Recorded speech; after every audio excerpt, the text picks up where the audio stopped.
Humans have been trying to make sense of the world around them for thousands of years. This search has led to the discovery of certain patterns that reoccur in nature. One of those patterns is called the Golden Ratio. It's represented in decimal form by the number 1.618.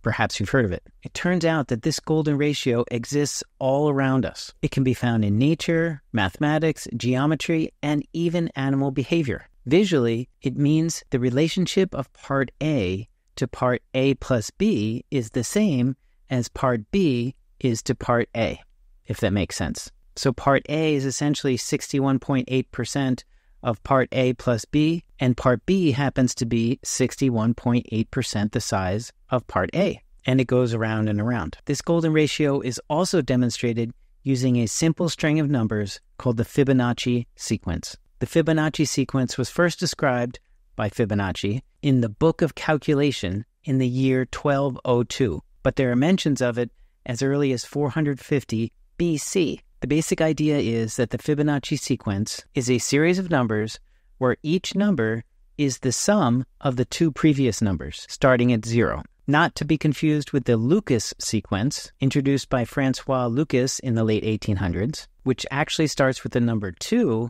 and has a completely different set of values, although the numbers do form the same pattern of each number equaling the sum of the two previous numbers. And the Lucas numbers have an even closer relationship to the 1.618 golden ratio. If you break down the Fibonacci sequence even further, the mathematical relationship between the numbers is really neat, at least if you're a numbers geek like me. If Z represents any number in the Fibonacci sequence, after the first few numbers it works better. Prior number to Z, or whatever number you pick, is 0.618 times that number. And, of course, that's the golden ratio. The following number, after the number you pick, or Z in this case, is 1.618 times the number you chose. And the second number prior to the number you picked is 0.382 times that number. And the second number following the number you picked is 2.618 times the number you picked. And the third number prior to the chosen number is 0.236 times that number. And the third following number is 4.236. Well, you might be thinking, hey, what's this got to do with the golden ratio? I don't get it. No, it's not the ones beyond the adjacent numbers. It's just the adjacent numbers that adhere to the golden ratio. That is 0.618 or 1.618. But if you look carefully, the ratios used to calculate the numbers adjacent to any number in the sequence also follow the Fibonacci sequence. That is, let's start 2 places to the left of any number in the sequence. So that is 0.382 times the number you chose. And then the number adjacent to the number you chose is 0.618. So if you add 0.382 plus 0.618, you get 1. And that's the number you chose.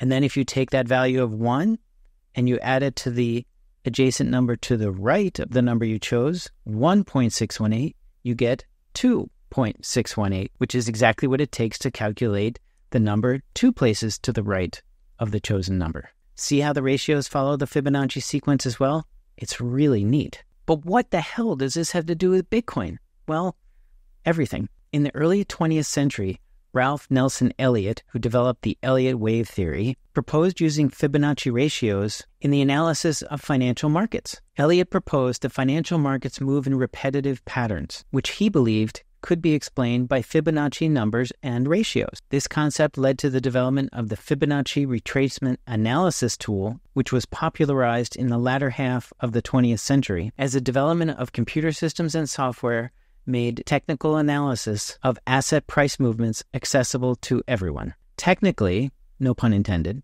it's designed to help traders understand and even predict price movements of assets, particularly stocks. Traders use Fibonacci retracement levels to identify potential areas of support and resistance where an asset's price may reverse direction on a graph. For example, if a stock price or an asset price has been trending upwards, a trader might use Fibonacci retracement levels to identify levels where the price of an asset could retrace to before continuing its upward trend. That is, drop down to and then continue up. But the opposite is also true. Traders can use the inverse of the retracement tool to predict potential resistance levels of an asset to identify levels for potentially taking profits. Now we're getting somewhere. Let's see if we can use this Fibonacci Retracement Tool in the chart of Bitcoin. So let's take a look at tradingview.com and look at the Bitcoin to US dollar chart zoomed way out. And I'll show you how to use the Fibonacci Retracement Tool to potentially predict how high could the market go during this bull run. Let's take a look. Okay, here we are in tradingview.com, and this is the Bitcoin US dollar chart. You can see right here from the beginning of time during the dinosaurs to today, right here, if I can get this mouse to work. And we are zoomed way out. So 2010 right here, all the way to 2024. And I'm doing that to give you a picture of the halvings as I have them recorded on the exact date they took place since the beginning of Bitcoin. And here's a future halving. This, of course, is not the actual price of Bitcoin, but just a sort of prediction. And then this is a logarithmic curve that I've added to the chart to show you potential future price targets. And we'll get to that in a minute. For now, let's zoom way in. We're going to look at this area right here.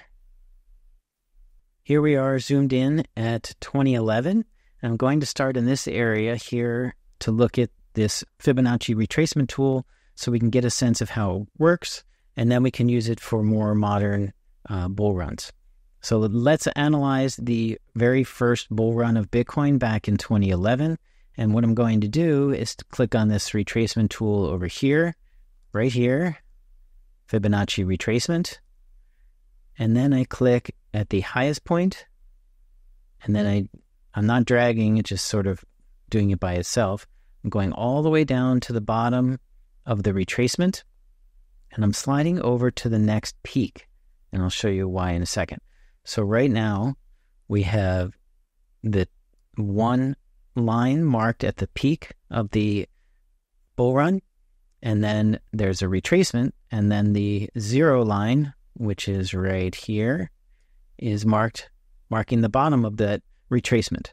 And then what happens is these Fibonacci lines that are in here, and you can see there's a Fibonacci ratio of 0.618. This is not a Fibonacci number. This is a Fibonacci number. This is a Fibonacci number.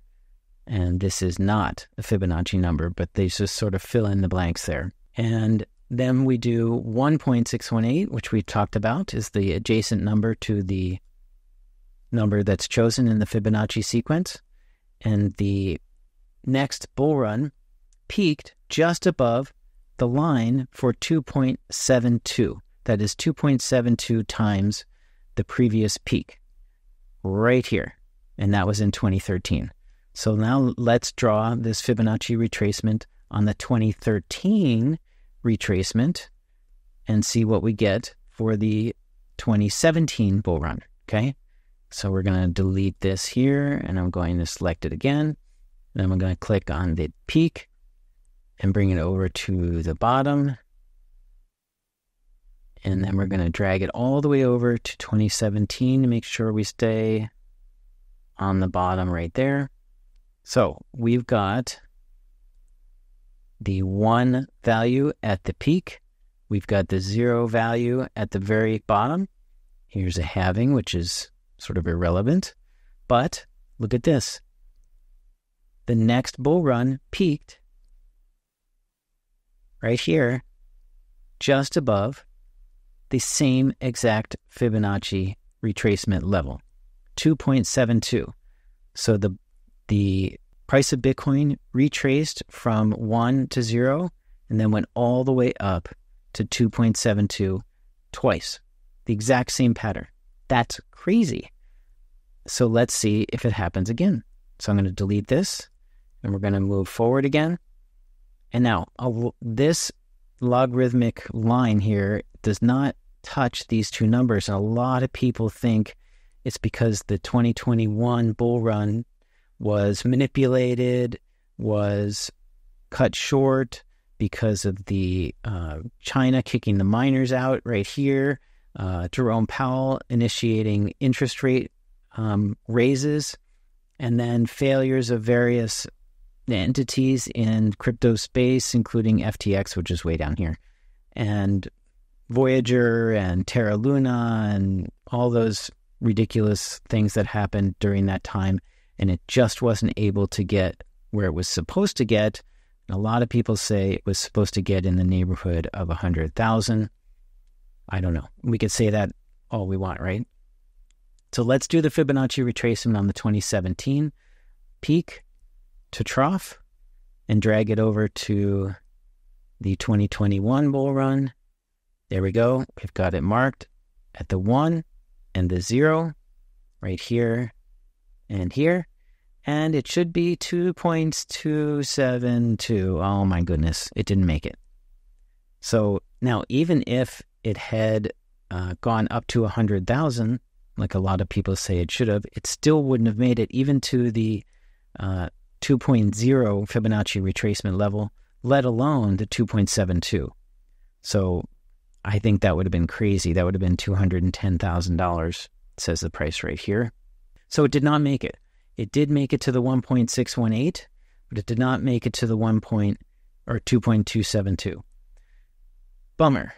Now, let's take a look at the current position we're in right now and use the previous bull run as the marker for the Fibonacci retracement. And there we go. 2.272 would take us all the way to $460,000. Now, that's crazy. I really don't think we're going to get that high. This is my best guess right here. And I'm being really optimistic. If it hits the second Fibonacci retracement level, that is 306,000. If it goes to the same level as 2021, it's the 1.618, and that number is $173,000, which I actually think is a pretty reasonable estimate, barring any unforeseen circumstances, and bad things tend to happen to Bitcoin, so you never know. And if it doesn't get to the 1.618, then the one below that is 1.272, and I'm sorry, the 1.272 is 103,000. Kind of disappointing given, it could potentially go up to 460,000. Now, in my little demonstration here, let's see what Bitcoin could potentially do after the next halving in 2028, which is right here. That's my estimate of the next halving. And let's do a Fibonacci retracement on my fake graph. And again, it gets just above the 1.618 in my graph and my little estimate here, right around late 2029, and takes us to approximately $800,000. $800,000 per Bitcoin. I'm not going to complain. That would be amazing. So that's what the Fibonacci retracement is. That's how you use it. You measure the retracement, and it can give you levels of potentially resistance. Resistance is horizontal lines above the actual price from previous price movements, or a Fibonacci retracement resistance, which is a future price movement, and you can predict area levels of resistance for a price. Okay, that's it. I hope you got a lot out of this. It's a quick one. Thank you so much for watching, and if you have any questions, let me know in the comments. Also, tell me what technical analysis tools you like to use. I would love to hear. I'm always willing to learn a new technical analysis tool. And don't forget to subscribe and hit the thumbs up button. Thank you so much for watching. I will see you in the next video.